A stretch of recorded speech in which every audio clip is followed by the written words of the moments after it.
And yung magbibigay ulit ng introduction muna sa kanilang relasyon at pagkakaibigan ni Ate Guy, nandito si Direk Joel Lamangan. Direk, 3 minutes lang, ha? Max, please. Hindi, syempre na dyan ka. Intro lang to. Hindi ko alam kung intro to o ano. Meron ka pa sa Met. Apa, napakaraming tao. Magandang gabi po sa inyo lahat. Ang pinakaayaw ko pong okasyon ganito, magsalita tungkol sa patay kung kailan patay na siya. Kung maaalala na sana maiwasan ang mga ganito, dapat maiwasan at hindi gawin. Pero kailangan pong gawin. Saan ko ba una nakilala si Guy? Hindi po bilang direktor, pareho kami pong aktor. Aktor po ako sa 3 taong walang Diyos. Wala pong pangalan. Peta Kalinayan Ansam ang pangalan ko doon. Isa po ako sa humahabol kay Ate Guy para patuloy ng buhok. Napakabilis po tumakbo ni Ate Guy. Hindi namin maabot. Cut! Sabi ni Mario Hara. Joel, bakit hindi maabot? Sabihin mo naman dahan-dahan ang takbo. Hindi naman kami natakbo ng mabilis. Sinabihan si Guy, huwag mo masyadong bilisan, hindi makahabol yung mga kontrabidang puputol ng buhok mo. Tumawa lang tumawa. Sino nagsabi? Tinuro ako, ayan, si Joel. Habulin mo ako, ha? Sabi niya. Nung nag-action ulit, hindi na niya masyadong bilisan. Nahabol na namin siya. Naputol na namin ang buhok niya. Kaya good take yun. That's the first time nakilala ko si Ate Guy. Nagkaroon agad ako ng impression na, pwede pala itong kaibaganan, hindi pa pala siya ganun pataas na tao. Hindi ibig sabihin high ka. Hindi ganun ka highfalutin ang kanyang personalidad. Mabait siya. Nakatapak siya sa lupa. Ang pangalawa naming pagkikita ay sa himala na. Siya ang actress. Ako, assistant director 2, casting, kaya pag reading, ako ang nag-read sa kanyang lines. Memorize niya ang lines, pati nung ka-eksena niya, memorize niya yung lines. Mahusay ang memorize. Ako, kasi itong babae ito. Memorize, teka muna, reading muna, huwag mo sabihin ang lines. Kaya mo sabihin niya ang lines niya. Kasi nakakalimutan niya, sabi natin guys.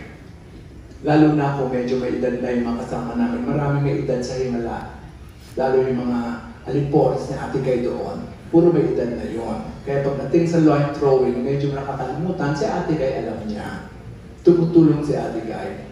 Nagkaroon ako ng problema nun kasi hindi pa ako marunong crowd direct. Crowd director din pala ako doon.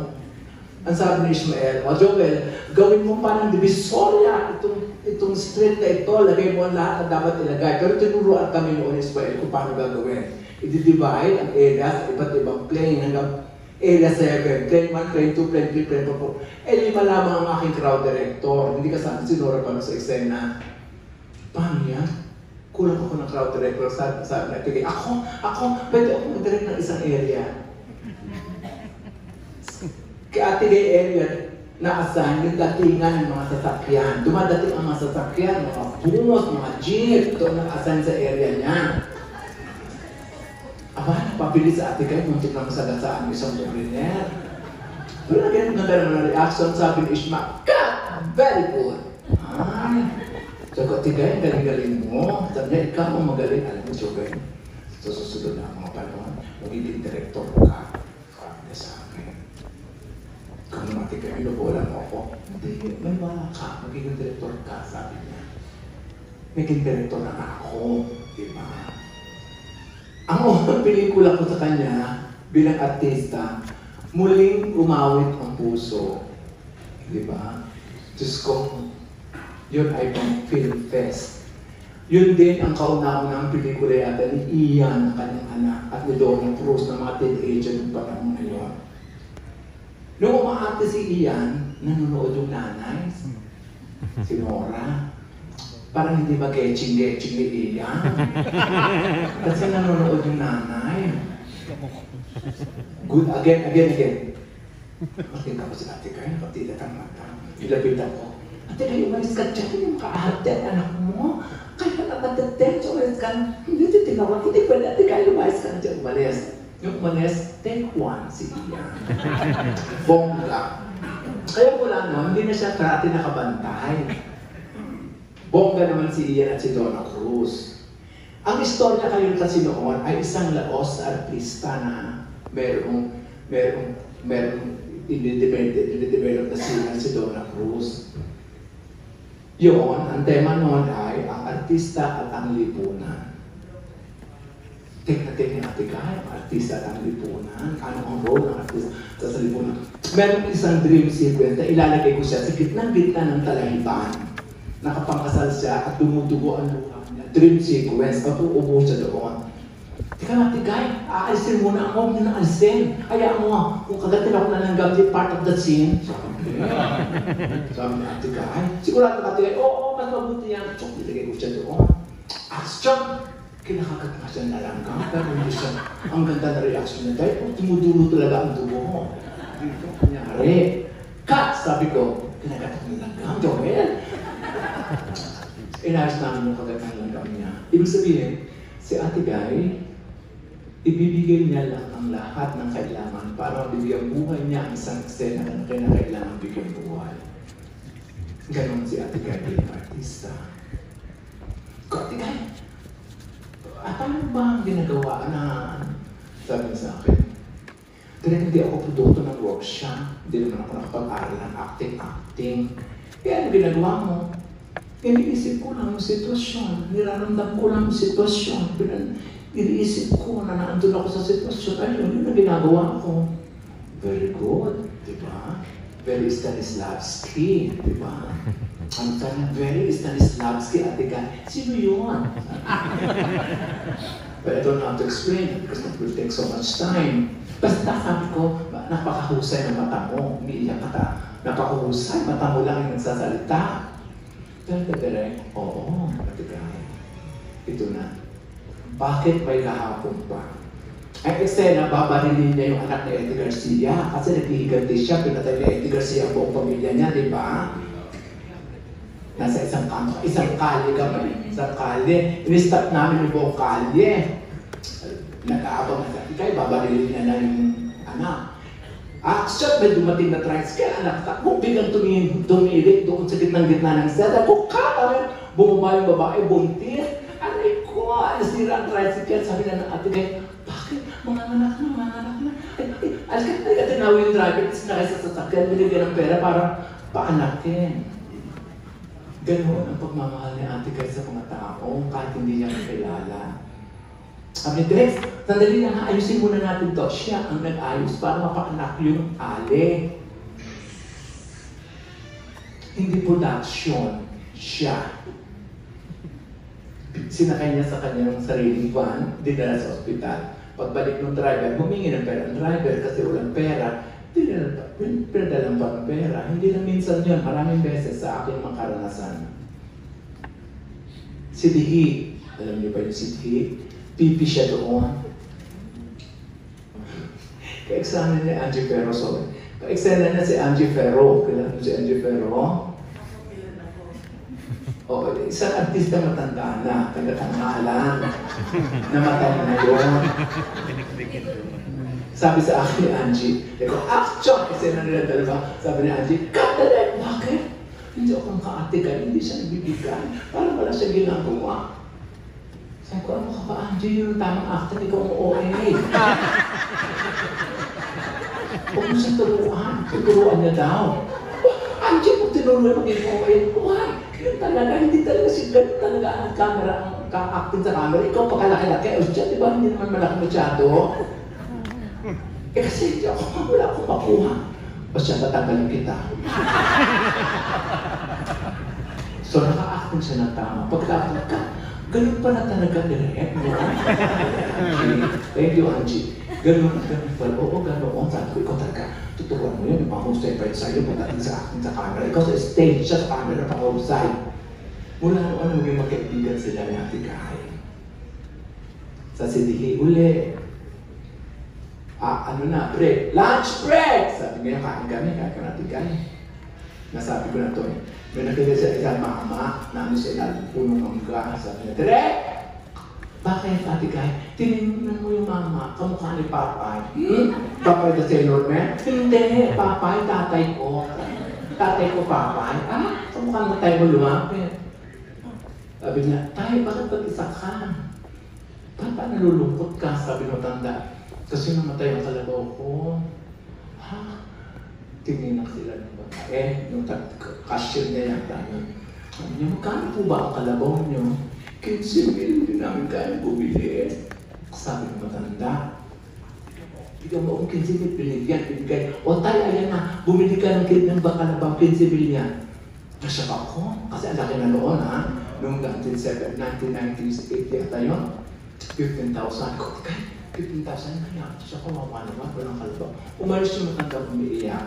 Hindi namin alam ang pangalan ng matanda. Pero pasalamat naman yung batang. Ganon kalaki ang puso ni Ate Guy sa mga nangangailangan. Lalong-lalo na sa mga samahan niya sa trabaho. Ilang crew. 6 ang pelikulang ginawa ko sa kanya kagaya na kay Ato. Ang bumubog sa paniniwala ko ng tamang kilos ng artista sa harap ng camera, si Ate Guy. Ang humubog sa paniniwala ko na dapat sabihin ang katotohanan at huwag pagtakpan. Kasi ang kanyang emosyon ay totoo. Hindi tinatakpan. Kung nagagalit, nagagalit. Kung nalulungkot o nalulungkot, nakikita sa kanyang mukha. Lalo na pag sa harap ng camera. Sa likod ka ng camera, hindi mo malaman kung nagagalit o hindi nagagalit, kung tama o mali. May ganun siya quality. Si Ate Guy, ang taong nagmulat sa akin na dapat ang sasabihin at gagawin ay katotohanan. Bago kami mag-umpisa malawak ang aming pag-unawa sa anong gagawin, ano ba ang ibig natin sabihin dito? Sasabihin ko sa kanya, sa akin. Ito ang ibig natin sabihin dito. Paano natin gagawin? Sabi natin kasi sabi ko sa kanya, anong gagawin ko? Ganito ang gagawin mo, Ate Guy. Pagkatapos na wala nang diskusyon kung paano nyo gagawin dahil alam niya na kung ano ang gagawin. Basta malinaw lang sa kanya kung ano ang kailangan niyang liwanagin sa loob ng script at sa loob ng pelikula iyon na kailangan malaman ng audience at anong uri ng emosyon ang kanyang ibibigay sa isang partikular na panahon ng aming pag-shooting. Nagtatanong pa rin ba si Ate Guy? Oo, siya ang sasabi na insecure na artista na kita ko. Good na, hindi pa siya naniniwala. Good! Sigurado ka ba? Ikaw, sabi ko, sigurado ka ba? Hindi. Ako sigurado na tama na mahaba na marami na tayo kukudakunan. Okay na yan, ang dami na. Siya ang pinaka-insecure. Ang pinakamahusay ng artista, insecure sila sa ginawa nila. Doon ko nalaman. Kailangan may magsasabi sa kanila o napaniwala ang kanilang kondisyon na tama ang kanilang ginawa. Hindi sila titigil hanggat hindi tama ang kanilang ginawa. At uuwi silang malungkot kapag alam nilang hindi tama ang kanilang ginawa. Dala-dala nila hanggang sa bahay nila. Next day na yun, halimbawa, hindi ako satisfied dun sa ginawa ko. Ulitin natin. At Diyos ko, babalik pa tayo ng bumako. Dapat sa nila na tayo, go na yun. Ayaw na ni Jess, sito. Isa pa. Hindi ganoon naman ka-perfect si Ate Guy. Meron din siyang mga kapilyahan. Ewan ko, narinig ito ng mga anak niya. Pero that makes her human. Tao lang siya. May isang insidente sa City.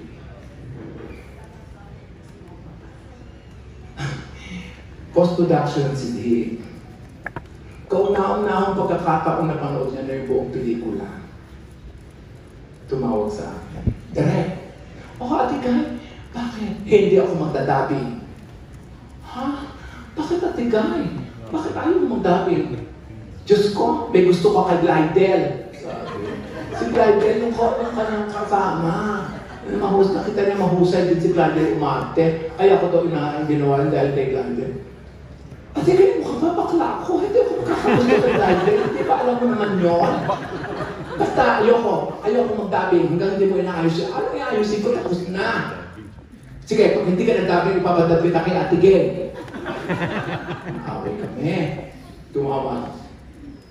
Tumawag yung coordinator, dahil magdadang na daw.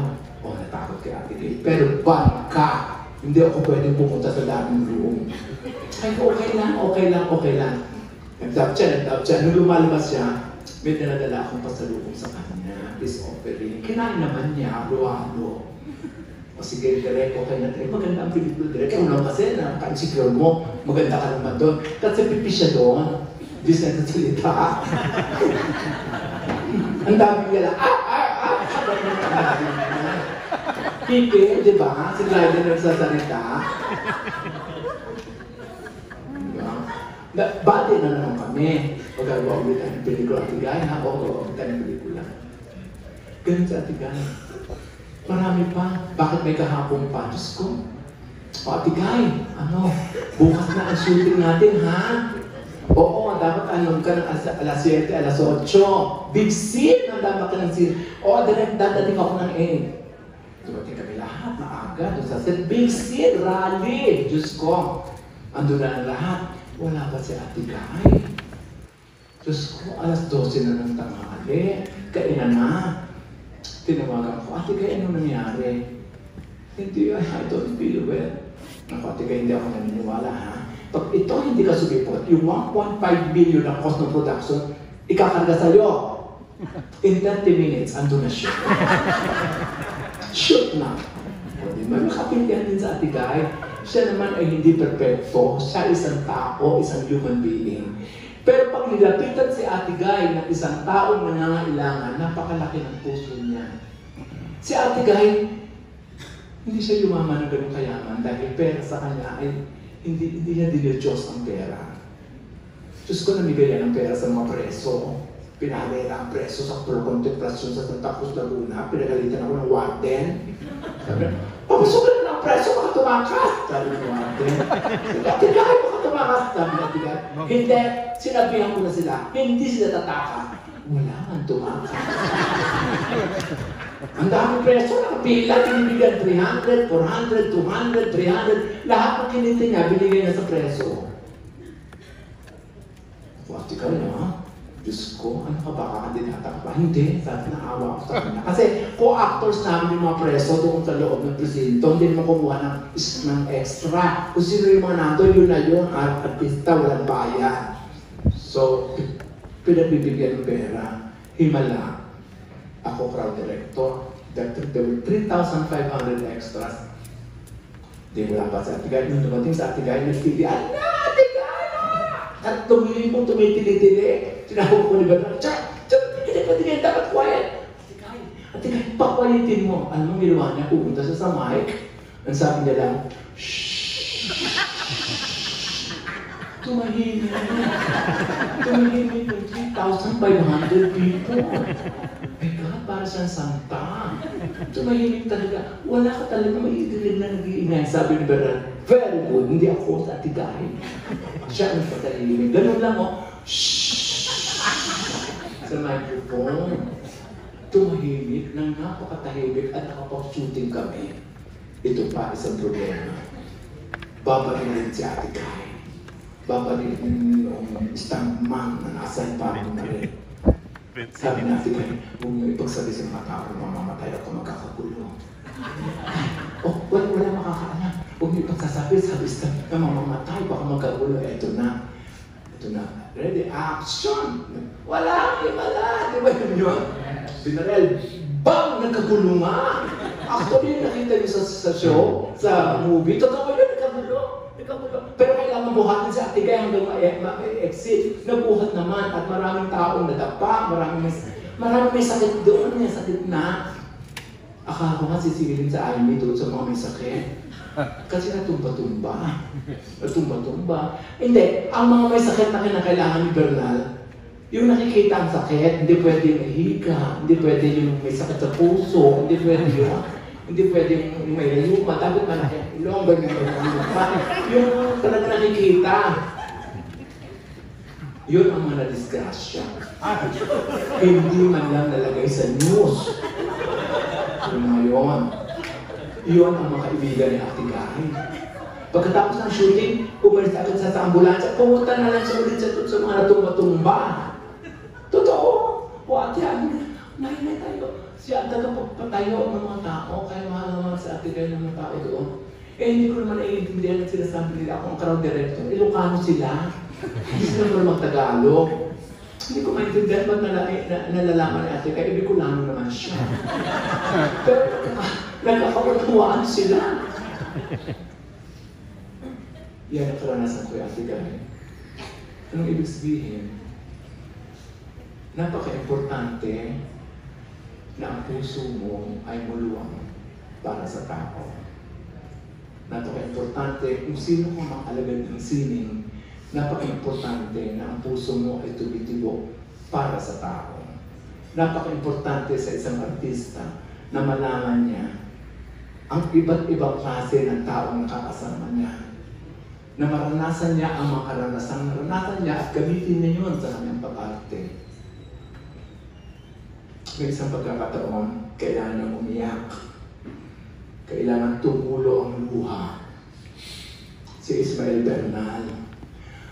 Ako ang crowd director, crowd singer. 300 people na naka-black, nakahalera, crane siya. 5 ang kabaong kasi nagkaroon ng namatay lang ang mga tao, nagkaroon ng kolera. Joey, nalikatawag mo si Gay. Ate Gay, tawag ka, Isma. Gumuhit si Isma.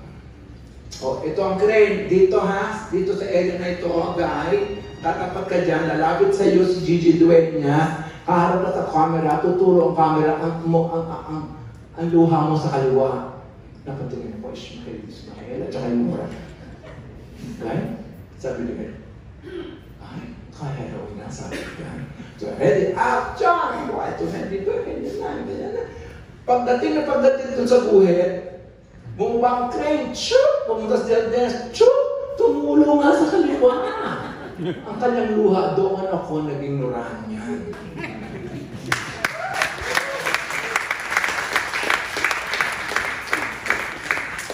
Doon ko nalaman kung gaano ka-great actor na she is.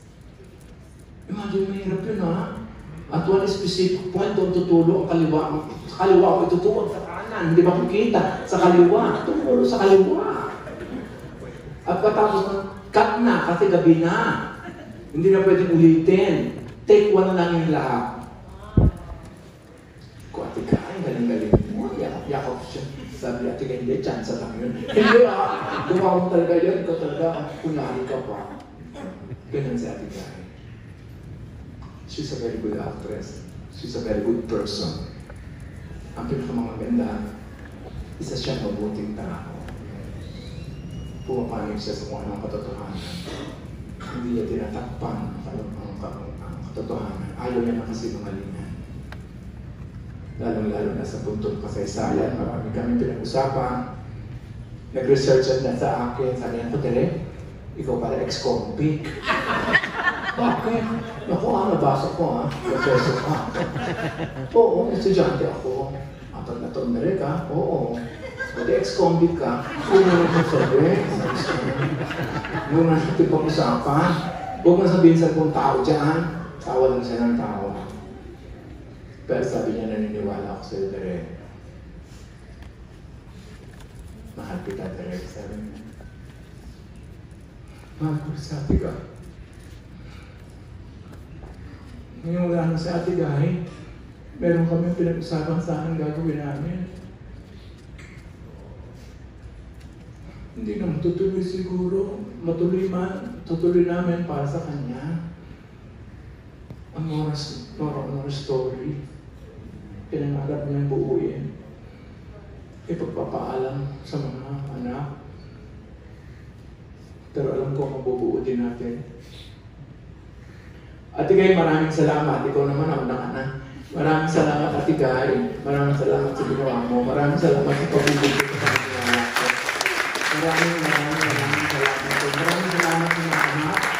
Sana magpapatuloy niyo ang kaputihan ng loob ng Ate Gay. Maraming salamat.